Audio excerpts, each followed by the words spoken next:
the man of Jesus, whoever it is, popped out at him. So see, they suddenly realized this wasn't just painted on there or just impressed on the linen somehow. This is an actual photographic image. Look, even if it's only 800 or 900 years old, 800. That shows you right there. That's a white man they can put in there. They can make it look like him. And we did. My own sense of that particular artifact was strengthened by doing this episode. David, did you struggle with that at all through this? No, and I think it's one of these things that, look, this isn't going to disprove anyone's faith.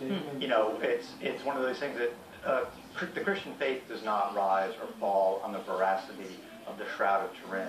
But what it can do, I think, is if you're a person of faith, it can deepen your faith. It can certainly, you know, provide a lot more information about Jesus, about crucifixion, about what he or someone of that time went through up on the cross, Jewish burial customs.